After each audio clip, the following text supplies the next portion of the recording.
one more turn. Episode 1209, Give and Take.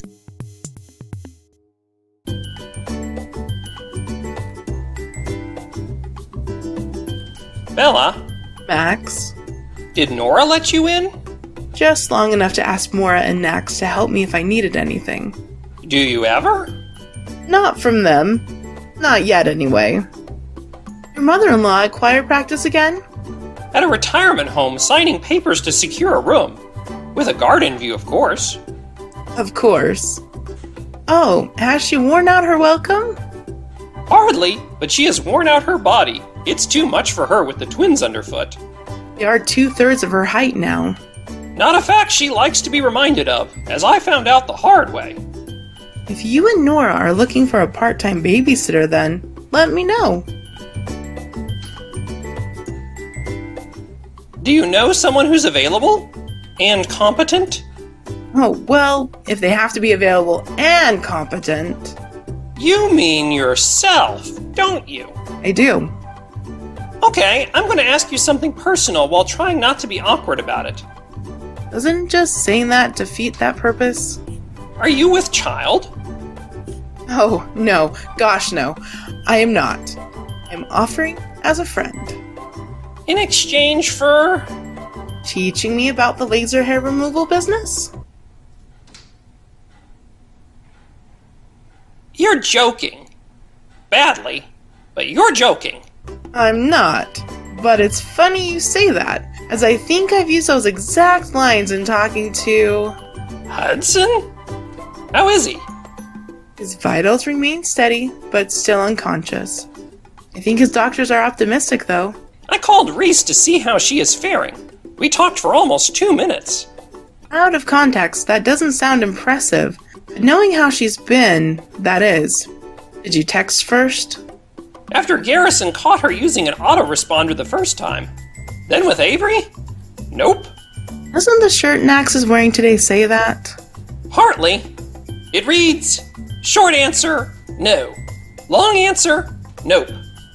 That's my new favorite. Besting selective hearing mode on last month. Where do you find these clothes? Congo. To think, it started as an online bookstore. By the way, was that a yes? To the babysitting? Absolutely. Don't let on like you know, but my children keep referring to you as Auntie Belle to Nora and I. Wow, that makes me sound like a maternalistic telecommunications company. I like it. So, that also means you'll teach me about laser hair removal? I used to tell Carson that I'd shear him on occasion, as I still have some of my tools. Shear? Like a sheep? Or any hairy-like animal, yes, I meant what I said. But I wouldn't now. I appreciate that. I feel guilty about effectively inviting myself over all the time. Really? With how busy my mother-in-law has been in recent months and how my kids have taken a liking to you, you've been babysitting from time to time already. It's just that now Nora and I can leave. Legally.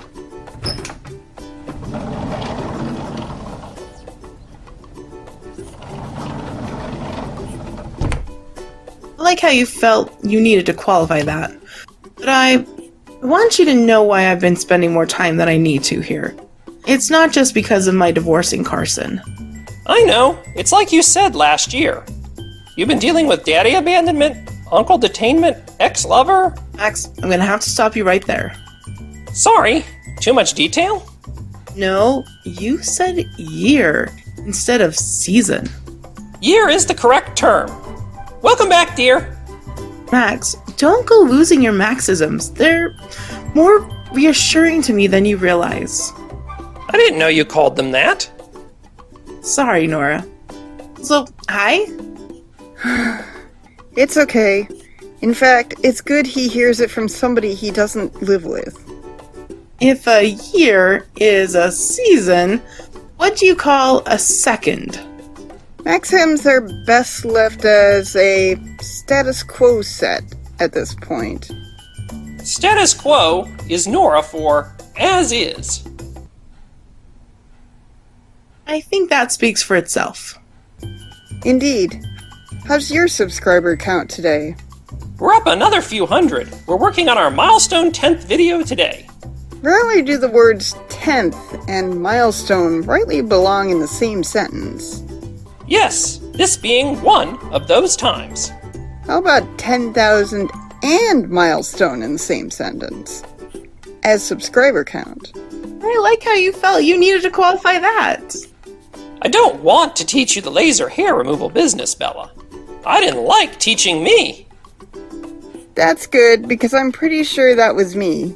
You see, Bella, my mother trained as an anesthetician, but didn't pursue it. She shared what she knew with me, and I passed it on to Max.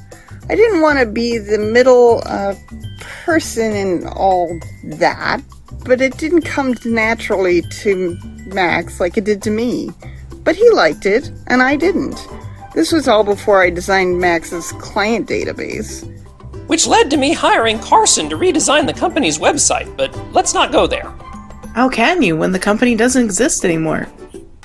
Oh, if looks could kill. That's my line. How long have we been building this gaming channel for anyway? 5, going on 6 weeks. Don't you dare say that's long for the internet. You were thinking that I was thinking it, so that's good enough for me. Wait, why were you and Bella even talking about laser removal in the first place? Wait, didn't Carson tell me you pushed to keep those embedded MIDI files on the site? No, you wait. Why would he tell you about that? Why do you remember? The only reason he wanted me to remove them is because I said no to Chaos Pattern.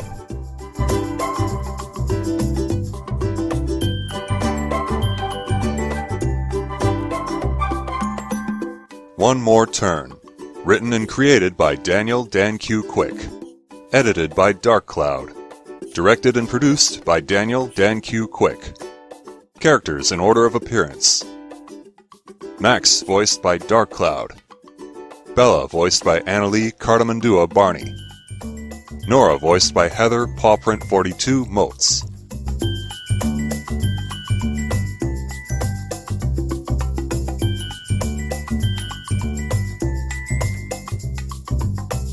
Sounds courtesy of freesound.org.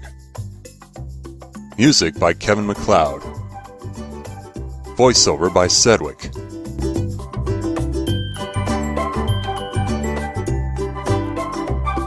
Visit the One More Turn website at onemoreturn.net. Copyright Civilized Communication at civcom.net.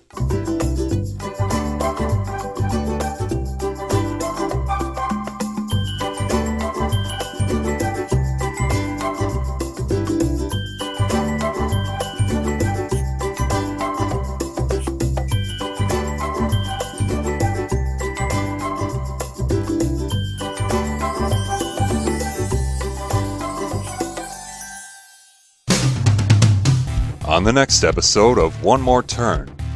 Reese, this is your one warning, and one warning alone. Stay civil or get out.